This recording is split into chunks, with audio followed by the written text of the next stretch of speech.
প্রতি বছর একবার করে মেলা হয় আর মেলাতে যাব না এটা তো কোনো কথাই না। আজকের ব্লগে থাকছে ফৌজদারহাট ঐতিহ্যবাহী মেলার সৌন্দর্য পরিবেশ নিয়ে। আমার পক্ষে যতটুকু সম্ভব আপনাদেরকে দেখানোর চেষ্টা করব। ভিডিওটা স্কিপ না করে দেখতেই থাকেন। তো আমরা প্রথমে এখান থেকে একটা রিক্সা নিব, আমাদের দিয়ে রিক্সা করে যেতে হবে ফৌজদারহাট।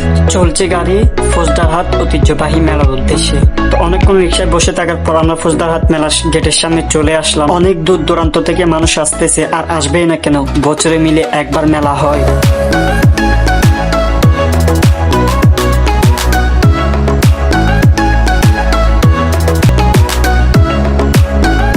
এখানে শুরু হওয়ার পর কয়েকদিন টিকিট নেয় নাই, এখন দেখতেছি টিকিট কাউন্টার করতেছে। তো টিকিট হচ্ছে জনপ্রতি 10 টাকা করে। মেলাতে ঢুকে দেখি ছেলেদের সংখ্যা থেকে মেয়েদের সংখ্যা অনেক বেশি, চারদিকে শুধু মেয়ে আর মেয়ে। এখানে মেয়েদের সংখ্যা বেশি না হয় কি হবে, কারণ পুরো মেলার মধ্যে শুধু মেয়েদের জিনিসই হচ্ছে, এখানে ছেলেদের জিনিস বলতে কিছুই নাই, দেখতেই পাচ্ছেন।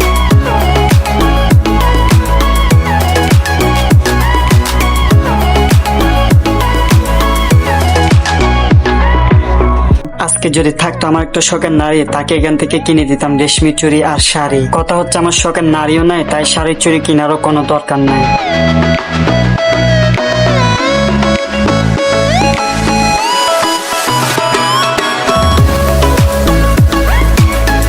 এখানে যত রকমের আচার দেখতেছি সবগুলোর নাম যদি একটা একটা করে বলতে যাই তাহলে ভিডিও শেষ হয়ে যাবে, কিন্তু আচারের নাম বলা শেষ হবে না।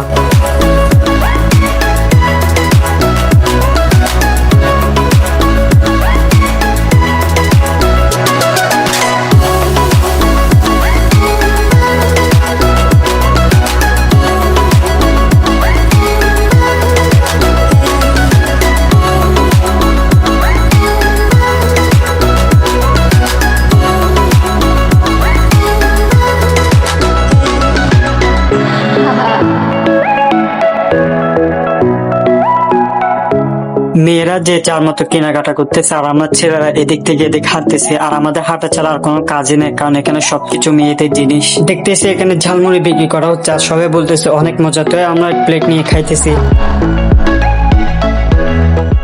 আসলে ঝালমুড়ি গুলো অনেক মজা, আপনারা যারা এখানে এসে খেয়েছেন তারাই বলতে পারবেন। ঝালমুড়ি খাওয়ার পর আবার ঘোরাঘুরি শুরু।